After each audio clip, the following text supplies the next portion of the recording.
master planiin cimsaa damee turizimii biyyoonni miseensota abbaa taayitaa misooma biyyoota gaanfa Afrikaa waggooti 10 fi ittiin hoogganamanii ifoomee jira. Bahaayiluu Geetaachoo gabaasa dabalataa qaba.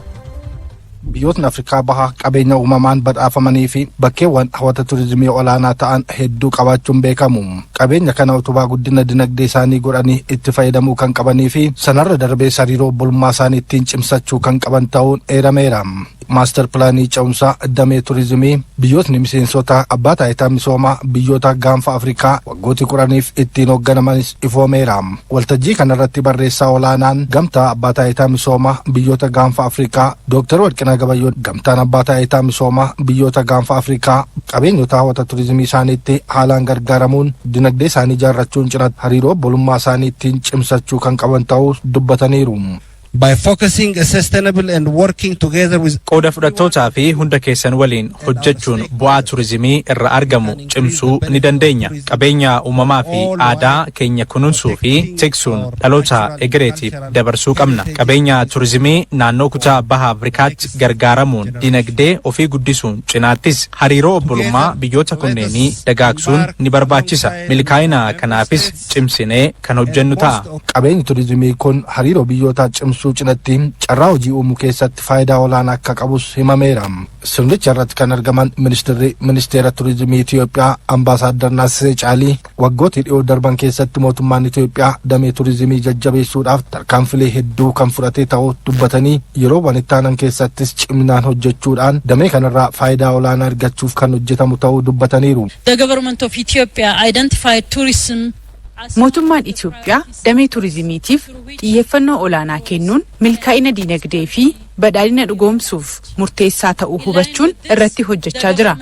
Haaluma kanaan damichi boqonnaa haaraatti akka ce'uuf hojiilee gurguddoo hojjetaa jira. Master planii waggooti 10f qophaa'e kanatti gargaaramuun damee kanarraa caalmaan fayyadamuuf daran kan hojjetamu ta'a. Biyyoota gamtoomanitti koomishiniin dinagdee Afrikaas milkaa'ina damee turizimiitiif cimsee kan hojjetu ta'uu bakka bu'aan dhaabbatichaa Dr. Ryan Mutenga dubbataniiru. I have no doubt that with your full support deeggarsa guutuu keessanii fi hooggansa cimaan bu'aa master planii kanaaf akka qaqqabnu homaa shakkii hin qabnu. Badhaadhinaa fi guddina damee turizimii irraa argamu dhugoomsuufis gama keenyaan kan tumsinu ta'a. Sirna kanarrattis Itoophiyaan shaampiyoonaa turizimii ta'uun filatamteetti.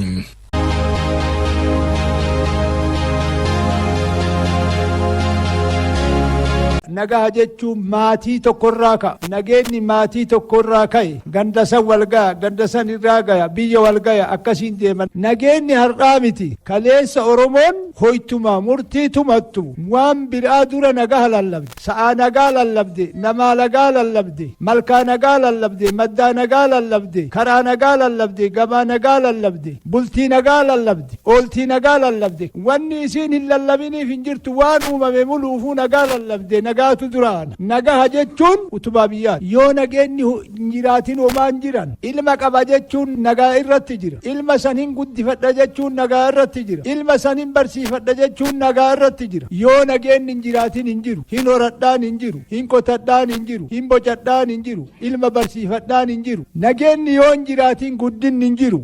Misoomni hin jiru. Nagaa kenna wanni eeggannuuf jiru teennaaf eeggan. Nagaa namaa hayyuu jirutu eega. Wayyuu jirutu eega. Abbaa amantiitu eega. Abbaa gadaatu eega. Abbaa bokkuutu eega. Qeerrotu eega. Qeerrittitu eega. Haadha siinqeetu eega. Akkanatti eegama nageenyi kalee.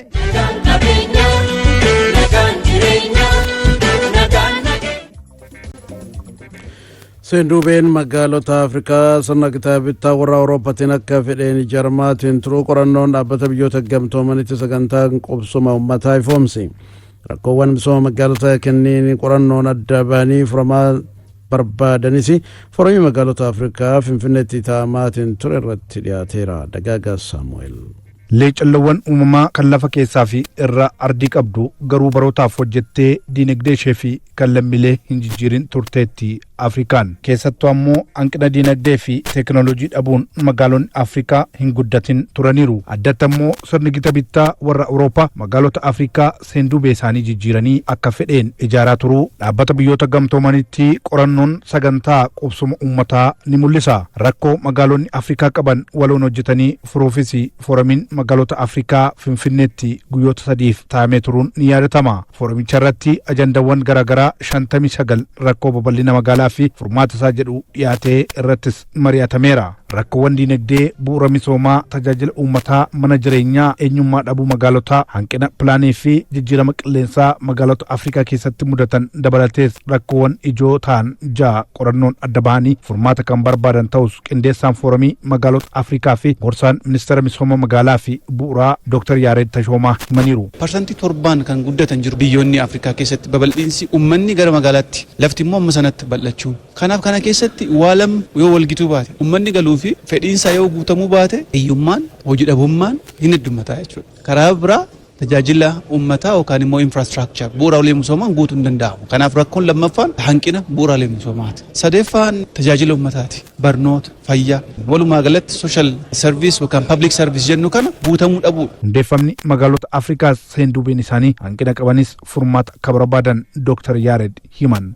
Hundeeffama magaalota Afrikaa yoo ilaaltu Itoophiyaan addatti hin beekamti. Maaliif kolonializimii keessa hin galle. Kanneen garuu baay'inni isaanii magaalonni isaanii fedhii gita bittoota kolonializimii irratti hundaa'aniiti kan dhaabbatan. Magaalonni keenya magaalota of fakkaatanidha. Eenyummaa gaafa jennu eenyummaa aadaa fi afaanii fi seenaa qofaatii miti. Magaalonni eenyummaa ofii qabu. Bishooftuun eenyummaa qabdi. Eenyummaa Oromoof kennitu qofaa miti. Bishooftuun bakka turizimiiti. Eenyummaa isheeti.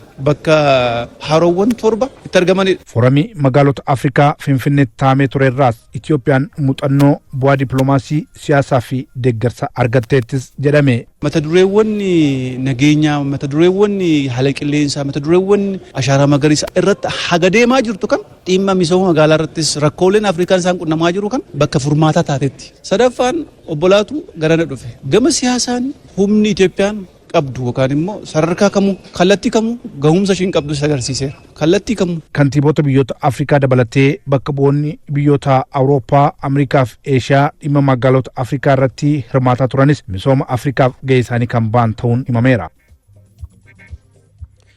Jiraattonni aanaa Dagam gandoota baadiyyaatti gurmaa'anii caasaa haaraa mootummaan nuuf mijeessatti fayyadamuu eegallee irraa galma gahinsa isaatiifis ni tumsina jedhan. Gaarii lammaa. Adde Asteer Salamoonii fi obbo Shifarraa Addunyaa jiraattota aanaa Dagam ganda Xummaanoo Abdiiti. Kanaan dura dhiyeenyatti tajaajila si'ataa dhabuudhaan aanaalleen deemanii iddoo itti tajaajila argatan wallaaluun rakkoo keessa turuu eerani. Amma garuu dhiyeenyatti mootummaan tajaajila si'ataa akka argannu caasaa haaromsa gadi buusuu isaatitti baay'ee gammanneerra namoota ramadamanis ni tumsinaa jedhan. Rakkannee ta'ii bootaallee wallaallee iyyaafachaa turree baay'ee rakkachaa turree immoo asitti immoo dhufuudhaaf baay'eetti gagammannaadha. Dhimmi keenyallee sittillee nu dhufee ta'ii dhufa bal'atee baay'ee gammanna. Adde Asnaaqachi hundee itti gaafatamtu hawaasummaa ganda Xummaanoo Abdiiti. Gurmaa'insa haaraa kanaan aanaa irraa dhufanii karoora qabannee kutannoodhaan hawaasatti siquudhaan tajaajiluuf qophii ta'uu nutti himani. Nama barateen gandi buluu qabaa, gandi hoogganamuu qabaa, deeggaramuu qabaa, hawaasni keenya tajaajilamuu qaba waan jedhu saniin kallattuma gurmaa'insa gadi dhufe kanaan nus ofitti amallee gaafa filatamnee gara kana dhufnu amiin jennee qabannee dhufe. Sababni isaas hawaasa keenya hawaasa irraa dhalannee sabbata isaaniitti irraa mindaa nu kaffalan kana tajaajiluun dirqama waan ta'eef fudhannee gara kana fedhinnaadhaan dhufnee jechuudha. Gammachuudhaan ofitti fudhannee rakkoo bulchiinsa gaarii kanaan dura ture hiikuun hawaasa keenya immoo kenniisa tajaajilaa saffisaa kennuudhaaf imimmaan hawaasa keenya haquudhaaf kan hojjetan ta'uu bulchaan ganda Xummaanoo Abdii obbo Shimallis Daargee himaniiru. Ammatti hin barbaadamta hawaasa dhaqii tajaajilii jechuun hawaasichis immoo na tajaajilii jedhee simachuun gammachuu biraatti uumaa jechaadha. Kanaaf rakkoo bulchiinsa gaarii tanaan dura ture san deemsa tanaan dura ture san hambiftee imimmaan uummata keenya haqnee uummata nu guddisee asiin nu gahe kana maatii keenyatti gadi buunee hojjechuu keenyaaf waan gaariitu nutti dhagahama.